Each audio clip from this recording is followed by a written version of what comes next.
En este video vamos a presentar una síntesis de el que es quizás el sistema filosófico más interesante de la India en este momento.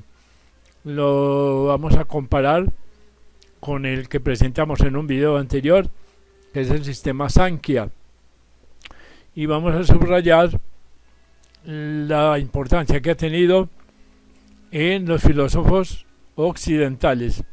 Para el efecto nos vamos a regir, como siempre, por un libro llamado Filosofías y Religiones de la India, del escritor Yogi Ramacharaka. Dice así este escritor: el sistema Vedanta. Dice: la escuela predominante en la filosofía de la India es la del sistema llamado Vedanta, conocido también con el nombre de Uttaramimamsa, que significa, comillas, subsiguiente investigación, o comillas, investigación ulterior, y se usa en sentido opuesto al Purvamimamsa, o que es la investigación primaria. Algunos sostienen que los términos ulterior y primario se refieren a la fecha de la fundación de las respectivas escuelas, mientras que otros opinan que primaria, entre comillas, significa investigación de la primera parte de los Vedas, o sea, la parte ritualística y ceremoniosa, y de la ulterior vendría a ser la investigación de la segunda parte de los Vedas, o sea, los Upanishads. Esta segunda opinión parece apoyarse en que la palabra Vedanta significa, comillas, el último Veda. Así que las más fidedignas autoridades atribuyen a Badarayana la fundación del Vedanta, aunque algunos le niegan esa paternidad y se la atribuyen a Vyasa, un legendario sabio e instructor hindú, y se desconoce la fecha exacta de la fundación del Vedanta, pero se conjetura que es anterior al budismo y coetáneo del Sankhya, esto es, hacia el año 700 antes de Jesucristo.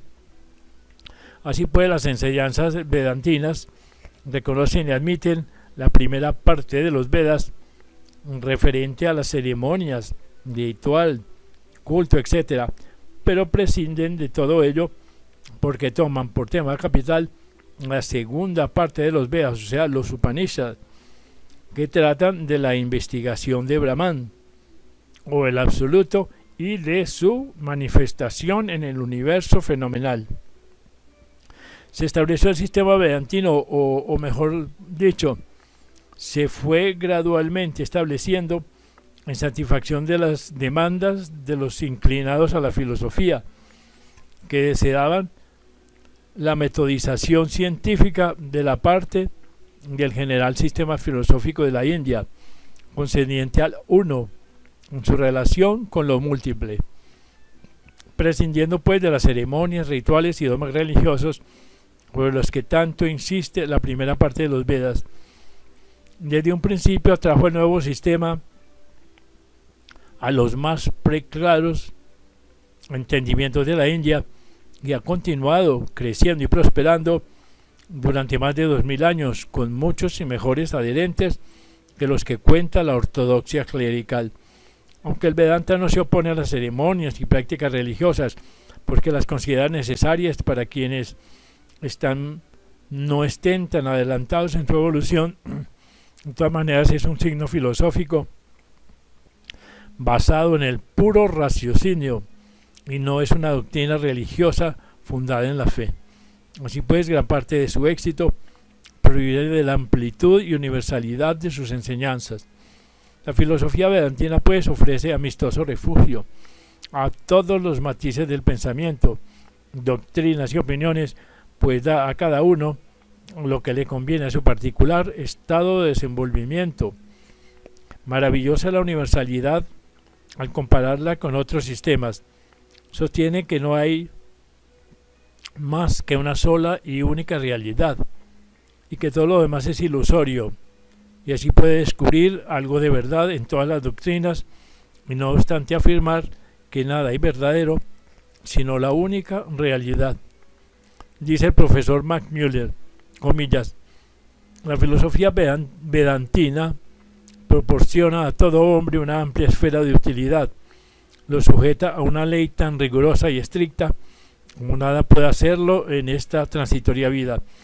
Le ofrece una deidad a quien adorar, tan omnipotente y majestuosa como las divinidades de cualquier otra religión. Tiene dispuesto lugar para todas las religiones, es decir, que las abarca todas. Así que hay otros sistemas filosóficos con sus prosélitos, pero a todas aventaja el Vedanta. Así que aunque el Vedanta floreció desde su fundación, su mayor desenvolvimiento data del año 800, cuando empezó a decaer rápidamente el budismo en la India. El budismo había desvanecido la creencia popular en muchos dogmas de la religión hinduista, pero su doctrina de la aniquilación no satisfacía los anhelos del pueblo índico, siempre adherido a sus ideales de espiritualidad. Era imposible el retorno a los antiguos formulismos, pero sin embargo, la nueva y fría doctrina de Gautama, el Budo, no satisfizo, aunque había prevalecido durante más de un milenio. Así que en respuesta a esta necesidad, los vedantinos comenzaron a propagar sus doctrinas con el amplio y tolerante espíritu que siempre se ha caracterizado a los instructores hindúes, quienes reconocen alguna verdad en los conceptos de sus oponentes, pero al propio tiempo exponen lo que ellos parece ser una más alta verdad. Así pues, el Vedanta es una amplitud de miras y la buena voluntad de admitir a quien quiera, sin exigir la abjuración de sus predilectas creencias preconcebidas. Así que se aquistó la, entre comillas, simpatía de la gente. El Sutra Brahma, primer tratado vedantino, tuvo por complemento el idóneo y brillantísimo comentario titulado el Bhashya, original de Sri Sankaracharya, a quien disputan los vedantinos como uno de los más insignes filósofos del mundo y lo apellidan, comillas, segundo padre del sistema. Así que dificilísimo es exponer brevemente el concepto fundamental de la filosofía vedantina, porque tiene doctrina exotérica y esotérica. La exotérica es muy variada y a propósito para el vulgo, que es incapaz de comprender los altos conceptos de la esotérica. Está reservada a quienes por su vigor mental pueden elevarse hasta el absoluto idealismo de esta enseñanza. Según dijimos, la filosofía vedantina trata de la investigación de Brahman, de su manifestación en el universo fenomenal y en las almas individuales. Los autores del Vedanta, pues, hallaron firmemente establecida en la mitad de los hindúes la doctrina de aquello, de lo absoluto, de Brahman, que es reconocido como el origen de todas las cosas, como el todo en sí mismo. Ya supusimos y expusimos en la lección segunda que a pesar de los muchos intentos para explicar la manifestación del universo material, todas se han compendiado en el concepto generalmente sostenido en la India de que aquello, o Brahman, había emanado de sí el universo y las almas individuales. Sin embargo, ningún intento se hizo por explicar el cómo, entre comillas, de esta emanación. Es decir, los hindúes hacían la pregunta de qué manera el uno se convierte en múltiple. Todos los filósofos reconocieron que el universo debe haber procedido de la asistencia del infinito y eterno Brahman, porque para la mitad de los hindúes es un absurdo la creación ex nihilo de la nada, porque no es posible que algo salga de la nada. Así que la duda estaba en el procedimiento de la manifestación. Y algunas escuelas habían enseñado que de un modo u otro se había dividido Brahman en las almas individuales y en el material del universo, aunque esta opinión era incongruente con la idea de la indivisibilidad de Brahman.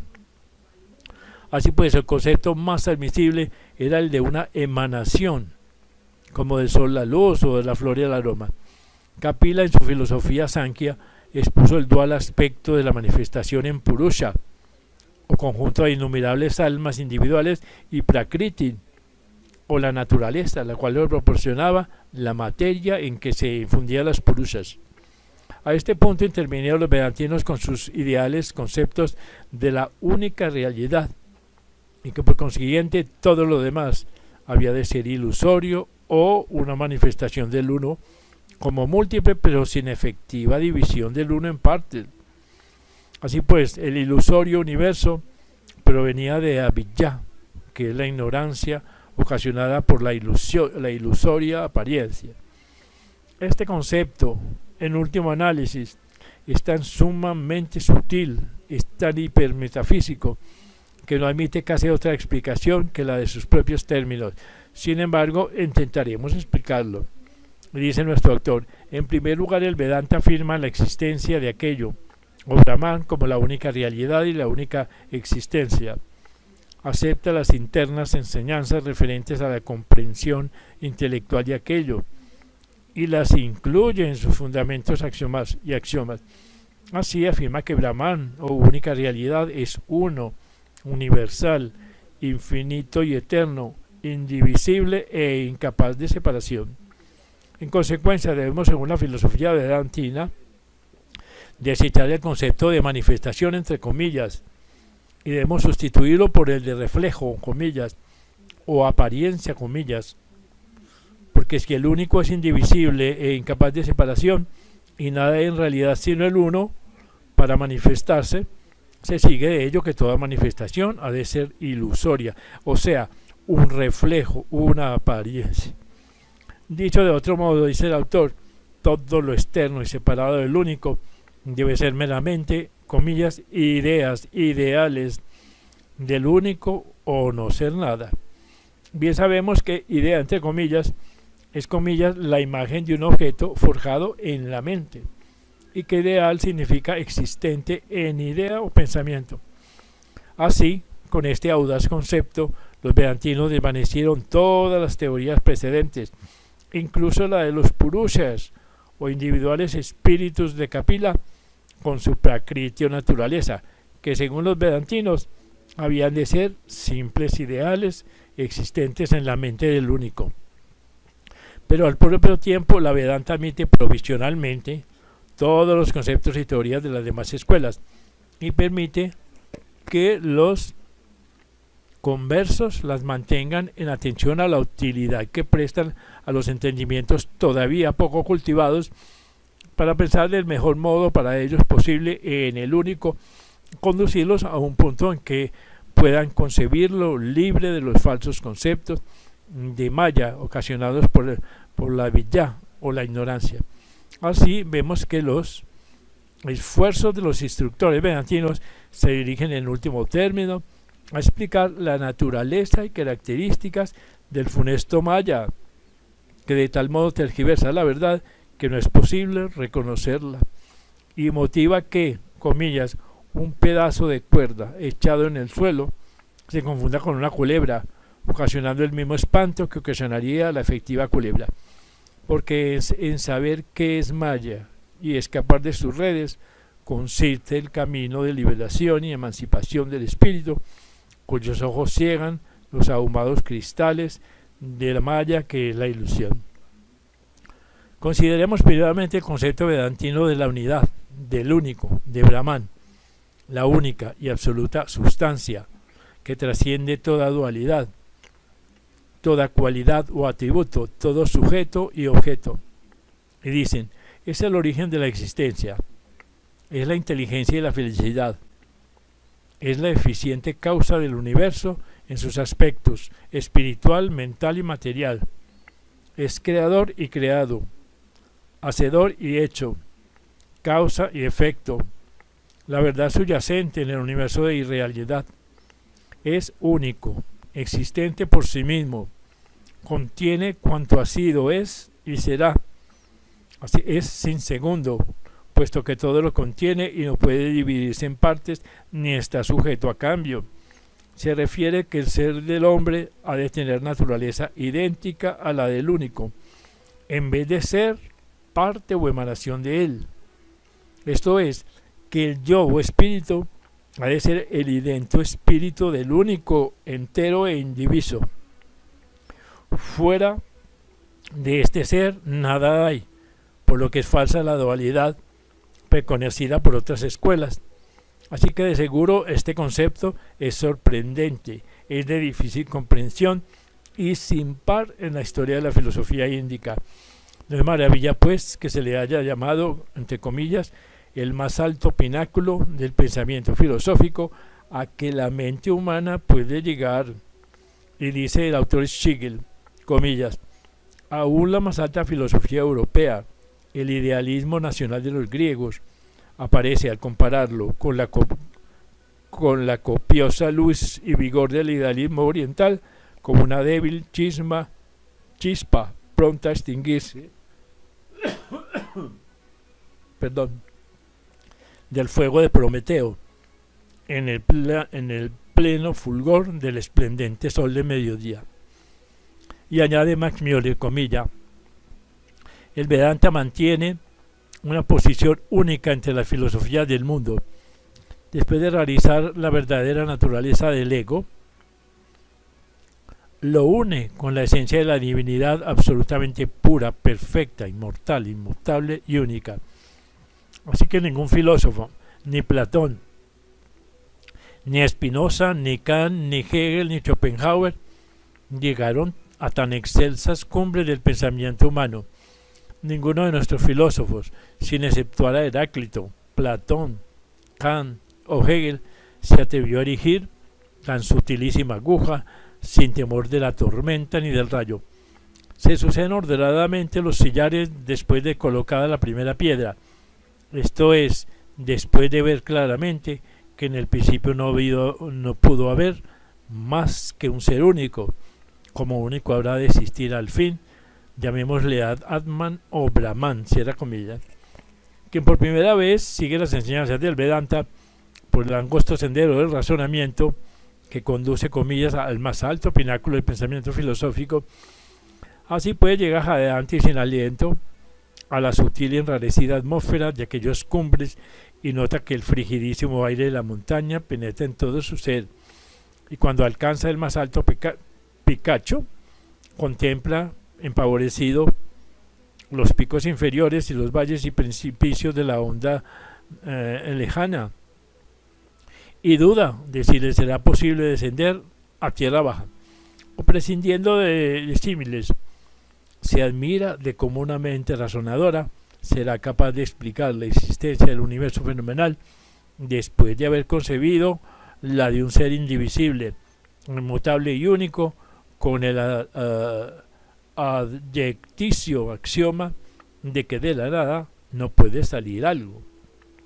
Seguramente el primer filósofo indio que llegó a estas ideas inmortales y mentales tuvo el valor de sus lógicas convicciones y la impavidez resultante de haber alcanzado la verdad. Pero veamos cómo los vedantinos salen de este intrincado laberinto del que parece que no pueden escapar, afirma el señor Ramacharaka. Los vedantinos pues consideran a Prakriti o naturaleza no como un principio, según lo consideraba Kapila, sino como uno de los tantos fenómenos del universo, pues el único principio de los vedantinos es Brahman. Pero ¿cómo conciben la formación del universo material y la existencia de las almas individuales?, se pregunta. Desde luego que en modo alguno dicen que procediera de la nada, ni de una separación, división o cambio de Brahman, porque Brahman es superior y anterior a todas las cosas. Así pues, viene la pregunta, ¿de dónde o de quién procedieron? Aquí las varias respuestas de los vedantinos. Primero, la escuela Vishishtadvaita, llamada así porque es derivación de la Vedanta, fundada por Ramanuja, que fue coetáneo de Sankaracharya, fundador de la Advaita, o escuela monística del Vedanta, que es denominada por sobrenombre monismo cualificado, o también cualificado dualismo, y afirma esta escuela que Brahman contiene en sí mismo elementos de pluralidad, o sea, modos de existencia que participan de su real naturaleza y son unos con él, aunque aparentemente separados individuales. Es decir, que según Ramanuja, así como las células del organismo humano y sus agrupaciones, incluso los glóbulos rojos sanguíneos, se pueden considerar como propios del hombre, más bien que como partes separadas de él, pero que al propio tiempo manifiestan individual, así como también las almas individuales son propias de Brahma y no independientes de él, aunque en apariencia individualizada. Así que opina esta escuela que el universo material es solo una ilusión o maya producida por la ignorancia de dichas almas individuales, pero cuando estas almas comprendan su idéntica naturaleza con Brahman, se desvanecerá el hechizo de Maya y el alma, libre de samsara y de las reencarnaciones, retornará a su prístino estado de felicidad. Y añade el señor Ramacharaka: esta explicación parece que satisface en buena parte a la pregunta con lógica argumentación, pero los monistas o advaicistas, que no admiten el dualismo y constituyen la otra rama del Vedanta, consideran esta explicación como una verdad a medias y es indigna del verdadero Vedanta. Y sin prejuicio cabe decir que Ramanuja parece intentar una componenda o batirse en retirada después de haber izado el estandarte de las alturas filosóficas, como si quisiera establecer una aveniencia con la escuela Sankhya al admitir las almas individuales, o con la escuela de Patanjali, con sus almas individuales también y su Purusha universal.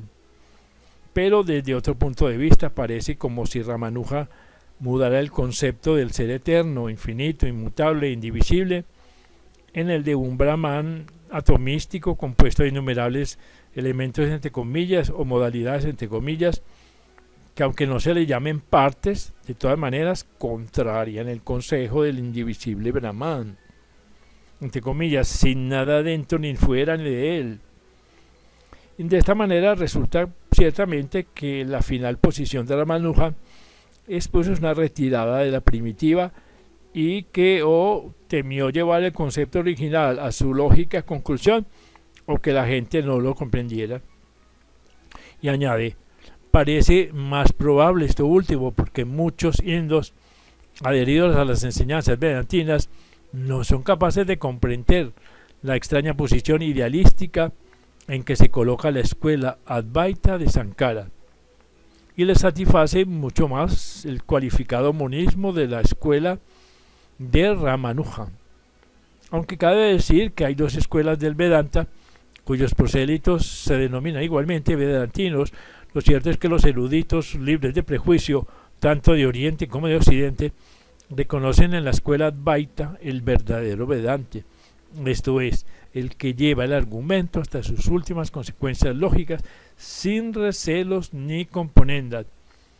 Así que la Visitadvaita está en mayor consonancia con la Sankhya o con la Patanjálica que con los compañeros de la Advaita, que según veremos más adelante profesan la original enseñanza vedantina y la llevan a su natural y lógica conclusión. Añade el señor Ramacharaka: pero antes consideremos la opinión mantenida por algunos vedantinos independientes que, sin pertenecer a ninguna de las dos ramas del Vedanta, miran la verdad desde su peculiar punto de vista. Estos vedantinos independientes mantienen un concepto algo semejante al de la manifestación, como si dijéramos una aparente más bien manifestación. Expresan simbólicamente que este concepto, y así unos comparan las almas individuales y las chispas que saltan de la hoguera y vuelven a caer en ella, pero siempre en el campo de las ondas caloríficas de la hoguera, y por lo tanto no separadas independientemente de ella. Otros emplean el símil del aroma de una flor, que aunque en apariencia fuera de ella, es de ella. Otros ponen el ejemplo de los rayos del sol, que aunque parecen separados, son del sol. Sin embargo, todos estos símiles dan una idea de la, entre comillas, emanación, pero tienen alguna semejanza con la idea de, ya vista, de manifestación, entre comillas. Aún quienes cercanos al concepto de los anteriores prefieren la idea de reflejo, entre comillas, mejor que emanación, y admiten la existencia de algo más, entre comillas, de una especie de trasfondo o objeto del reflejo, a que llaman Maya, lo mismo que los Advaitas. De esta forma, los partidarios del reflujo comparan la relación entre Brahman y las almas individuales con el reflejo del sol meridiano en millones de gotas de lluvia, cada una de las cuales parece contener un sol en miniatura, reflejo del verdadero sol, que lo queda menoscabado para nada en lo más mínimo por sus innumerables reflejos. Este concepto está firmemente sostenido por muchos pensadores, aunque implica la existencia de algo, entre comillas, ilusorio, simbolizado por las gotas de lluvia, y también se ha de reconocer que el reflejo, entre comillas, depende de una emanación de la luz y los rayos del sol. Pero ¿acaso llevamos la figura de dicción más allá de lo conveniente? La idea, pues, del reflejo, entre comillas, es muy grata al gran número de pensadores indios y parece extrañar la insinuación de una subyacente verdad que sutilmente escapa a quien desearía comprenderla. El símil se representa a veces en el sentido de que el sol se refleja en innumerables vasos de agua, presta su luz y espíritu al agua contenida en los vasos. En este símil, pues, el vaso simboliza el cuerpo físico, el agua es la mente, la luz el sol del espíritu. Es un poético concepto en estrecha correspondencia con las ocultas enseñanzas referentes a las relaciones entre dichos tres principios de la constitución del ser humano. Y añade el señor Ramacharaka, dice: el criterio Advaita puede exponerse con solo citar las palabras con que el profesor Max Müller terminó una de sus famosas conferencias sobre la Vedanta, dice comillas: en medio versículo resumiré lo que contienen centenares de volúmenes. Brahman, pues, es verdadero, el mundo es falso, y el alma es Brahman y no otra cosa. Esto significa que, en vez de concebir la existencia de innumerables almas individuales, ya sean manifestadas, creadas, emanadas, reflejadas, envueltas en un principio material de Maya o Prakriti, que pierden en identidad y constituyen un falso universo, concibe la Advaita al mismo Brahman, envuelto en el funesto principio de Maya, cuya ilusión le alucina y cuyo hechizo le fascina, imaginándose separado en innumerables espíritus o almas y construyendo un imaginario universo sensorio que mayormente lo encadena. Desde luego que es muy cruda esta semejante exposición de la doctrina, pero vemos que es auténtica, aunque escueta y audaz. Y se pregunta el señor Ramacharaka, ¿qué filósofo se atrevió a expresarse antes de tal modo? Y responde, si acaso lo hubo, no lo menciona la historia de la filosofía. Así que termina el señor Ramacharaka diciendo: tal es la esencia de la enseñanza Advaita, el infinito envuelto en una ficción por él mismo imaginada, que se sume en la ensoñación, entre comillas, del universo fenomenal y se imagina ser innumerables espíritus o yos, en vez de ser el único espíritu y el único ser, el todo. Seguramente este es la más audaz vuelo del pensamiento humano en el enrarecido ambiente de la filosofía idealística, pero aún no hace más que llevar la premisa a su lógica conclusión y elude después con suma valentía y honradez mental la inevitable filosa alternativa. Esta es la extrema posición de la idealística filosofía vedantina. Y añade: porque si Brahman es la única realidad divisible, inmutable y sin segundo, resulta lógico que lo fenomenal, manifestación del samsara, y su acompañante universo material son ilusorias ficciones engendradas por la engañosa imaginación del mismo Brahman, cuya primera fase es la ilusión de separatividad y la segunda la ilusión del universo sensorio que aparece ante las almas, entre comillas, las cuales también son ilusiones de la mente de Brahman, quien al verse reflejado en el agua de innumerables vasos de Maya se imagina que es múltiple en vez de único. El mismo Brahman se ve con los innumerables ojos de los individuales reflejos de sí mismo. Así que las almas individuales persisten en su ilusorio y ficticio reflejo o semejanza mientras están atadas por los lazos de samsara, pero nunca dejan de ser Brahman. Por medio de los organismos y formas así construidos, el ilusionado Brahman se manifiesta en innumerables reflejos unitarios y semejantes de sí mismos, se mueve, actúa, desempeña sus múltiples papeles en el escenario de Maya y se identifica con las innumerables imágenes de personajes únicamente existentes en su imaginación. De esta manera, las almas individuales solo pueden liberarse de Maya y despertar del sueño de samsara por medio del reconocimiento de su unidad con Brahman.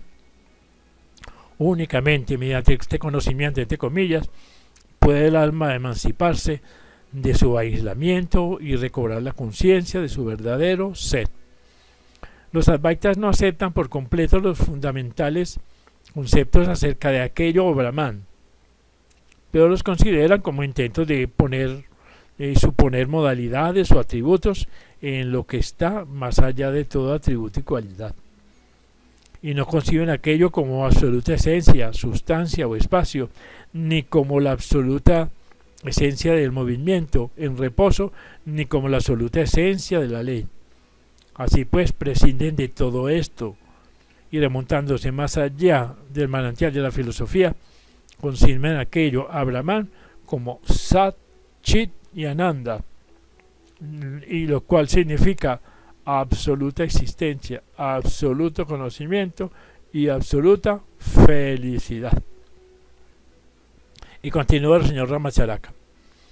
Así que el ilusorio maya es para los advaitas algo más que la ignorancia de las almas individuales. Es la sombra de la realidad, de eterna duración y de cósmica extensión y significación. Su origen es oscuramente misterioso y aunque no es eterno, pues si lo fuera sería real y desaparece durante la noche de Brahma, reaparece al recomenzar la creadora actividad por el que es algo más que una manifestación. En efecto, aunque Maya no es real de por sí, cabe decir que lo es porque lo produce Brahman, en quien está latente. Los advaitas ven en Maya la causa material del universo que los Sankhya atribuyen a Prakriti, pero no consideran los advaitas a Maya como algo, entre comillas, según consideraban los Sankhya a Prakriti, sino simplemente como sombras, coberturas de algo. Sin embargo, los advaitas no enseñan que la vida y el universo fenomenal sean nada, como enseñan los budistas, sino que los conciben como ilusoria apariencia de una subyacente realidad. Y aunque tal apariencia es esencialmente ilusoria, es real cuanto a la vida práctica. Según así, se ha de considerar con buen criterio y razón. Dice también Max Müller sobre este particular, comillas, sostienen los vedantinos que en la práctica de la vida se ha de considerar real el universo, en sus dos aspectos, objetivo y subjetivo. Es tan real como cualquier cosa puede serlo en la mente ordinaria y no mera vacuidad como afirman los budistas. Así es que la filosofía vedantina deja al hombre una amplia esfera de real utilidad y lo sujeta a una ley tan estricta como nada puede serlo en esta transitoria vida, comillas. Así pues lo comprenderemos si consideramos que aún en la imaginación o en sueño de Brahman debe haber un elemento de efectividad. Y aunque samsara sea ilusorio, no es absolutamente ficticio. Los fenómenos no son más que indicios de la ilusoria apariencia de una subyacente realidad. Y es el poeta que, comillas, los sueños son verdad mientras duran. Por lo tanto, el universo fenomenal puede considerarse como verdadero mientras no conozcamos la verdad. Cuando Brahman despierta, desaparece el universo y las almas reconocen su unidad. El universo de las almas no quedan absorbidas entre compañías en Brahman, sino que Brahman se levanta y lo fenomenal apariencia se desvanece como un sueño. De esa manera, la filosofía Advaita considera a Brahman como la real causa del universo, porque todo procede de él.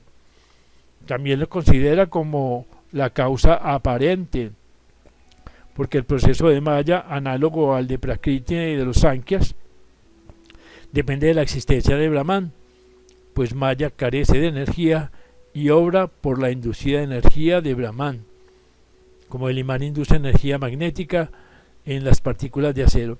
Así pues, Maya, aunque inerte de por sí, es activa por razón de la proximidad a Brahman, y se observará que los Advaitas emplean el mismo símil del imán en las partículas de acero que emplean los Sankhyas para dar a entender la acción de los Purushas en Prakriti.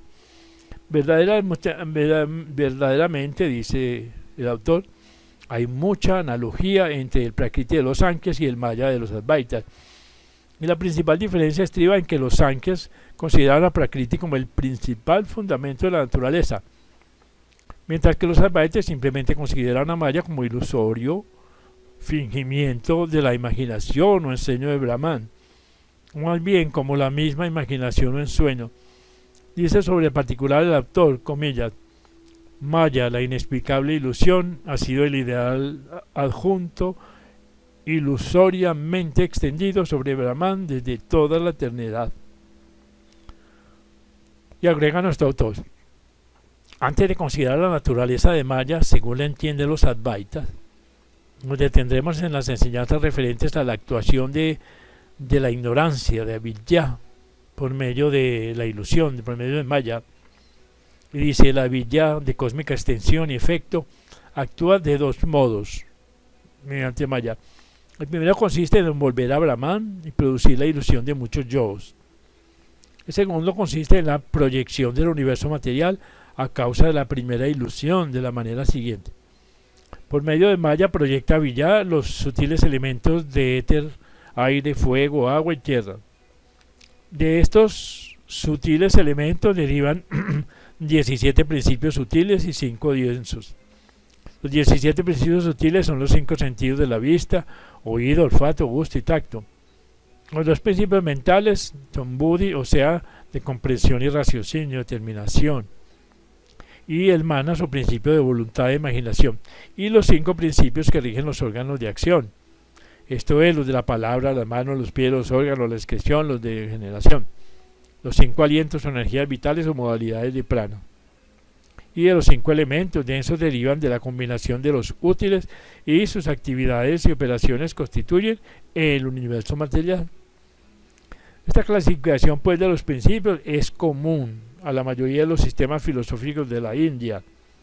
Parece derivar de alguna fuente antiquísima, de suerte que los fundadores de las escuelas las aceptaron sin reparo y la incluyeron en sus enseñanzas. Ya aparecerán estos principios en otros sistemas que estudiaremos más adelante. Pero las más prestigiosas autoridades modernas no toman muy seriamente esta clasificación de principios y más bien la consideran anticuados, aunque por lo relativo a los principios mentales y la psicología de ellos derivada, los pensadores indios afirman que explican las operaciones de la mente mucho mejor que cualquiera de las teorías e hipótesis occidentales. Por lo tanto, si exceptuamos los principios mentales, todo lo demás de la clasificación se ha de eliminar de la filosofía índica, pues para nada afecta esta eliminación a los principios fundamentales. Así pues, la escuela vedantina acepta el concepto prevalente en la India acerca de los varios principios o envolturas del alma individual, a saber, el cuerpo físico, la fuerza vital, el cuerpo astral, el alma animal, el alma humana, el alma espiritual y Atman o espíritu. Los 3 últimos principios constituyen la individual que se reencarna, mientras que los 4 primeros se desintegran al morir el cuerpo físico o poco después. Esta clasificación es común a los diversos sistemas filosóficos de la India y concuerda con la expuesta en otras obras de este mismo autor, que se llaman 14 lecciones de filosofía yogi. Y añade nuestro autor, antes de terminar, y dice, los vedantinos admiten las enseñanzas de la reencarnación y el karma que forma parte del fundamental pensamiento filosófico religioso de la India. Según la abuela Visistadvaita de Ramanuja, el samsara o ciclo de existencias y el karma significan la evolución y progreso del alma a través de las nieblas de la vidya y de la maya hacia el reconocimiento de sí misma como un elemento de la naturaleza del único. Mas para la escuela Advaita de Sankara, el samsara con sus incidentes de reencarnación y karma es parte de la ilusión universal y ambos desaparecerán cuando el alma reconozca que no es una entidad individual, sino un torcido reflejo, apariencia del mismo Brahman, por él creado en su imaginación o en sueño. Así, la reencarnación y el karma son para los advaitas maya dominante, dimanante de la ignorancia, que se desvanecerán mediante conocimiento, llamado vidya, de la verdad. Cuando el alma reconozca que es Brahman y despertando del sueño del samsara, se desvanezca maya como neblina matinal a los rayos del sol. Sin embargo, como ya dijimos, la doctrina Advaita sostiene que para los efectos prácticos del samsara o ciclo de existencias es una realidad e igualmente verdadero las reencarnaciones y el karma, porque hasta que despierte el durmiente, el mundo experimental es el único positivo para el alma y sus leyes y normas, entre las que cuentan en la reencarnación y el karma, están intactas en plena vigencia. Únicamente cesan de regir en el hombre cuando reconoce que es Brahman. Así que añade la escuela Advaita que si al fin no hay nada que reencarne por no afectarlo el karma, resulta entonces que renacimiento, muerte y karma solo son manifestaciones de la ilusión, el mecanismo del sueño. Así es que para pensar de sostener en firme y positivamente las enseñanzas de la reencarnación y el karma, niega la escuela Advaita su ultérrima realidad. Entre los vedantinos hay muchos que mantienen la idea de Isvara, que viene a ser un dios personal, un demiurgo, un logos. A pesar de las muy avanzadas que están en algunas sectas vedantinas, no se levanta oposición a esta doctrina que haya lugar en una vastísima tienda de la Universidad Vedantina. Se explica esta idea de Isvara y se armoniza con sus enseñanzas fundamentales, diciendo que al iniciarse el proceso creador, Brahman, mayávicamente difundido, se manifiesta primero como Isvara, de quien después procede el resto de la creación. Y así se dice que las almas individuales son de la misma naturaleza que Isvara, quien a su vez es idéntico a Brahman. De esta suerte, Isvara representa la colectiva totalidad de los diversos principios manifestados en las individuales formas y unidades del universo fenomenal. Isvara pues es el alma universal, que entraña la totalidad de los tres principios superiores difundidos entre las almas individuales, al paso que contiene en su cuerpo la totalidad de los cuatro principios inferiores. A Isvara se le puede adorar como a un dios personal, amar como a una superalma. Sin embargo, también Isvara es una apariencia mayávica, que al fin de reconocer que nada es de por sí, sino todo es Brahman, el alma individual, cuando reconoce la verdad, puede prescindir de Isvara y encaminarse directamente al seno de Brahman. Y continúa diciendo nuestro autor: de esta suerte satisface la escuela Vedanta las necesidades mentales de cada uno de sus adherentes y sacia el hambre de cada uno según su naturaleza. Aunque reconoce la existencia de aquello o absoluto, admite la intervención de Isvara, o un dios personal con alma, naturaleza y carácter universal, sin que por admitirla se le pueda tildar de inconsecuente ni de arbitraria. De buen grado admite algo de Maya, pero en la verdad solo reconoce a Brahman o aquello. Y según dice Masmiole, comillas, Brahman es verdad, el universo es falsedad, el alma es Brahman, no otra cosa. Del principio al fin, la filosofía vedantina es consistente y lógica, y arrostra valientemente las consecuencias de sus extremas conclusiones y firmemente refusa batirse en retirada. es una sin par, notabilísima manifestación del raciocinio humano. Así que trataremos ahora del extraño e inexplicable Maya, de esa ilusión, pero esto se hará en nuestro próximo video. Así que esta es una breve exposición, aunque muy interesante, de la escuela de filosofía hindú más importante.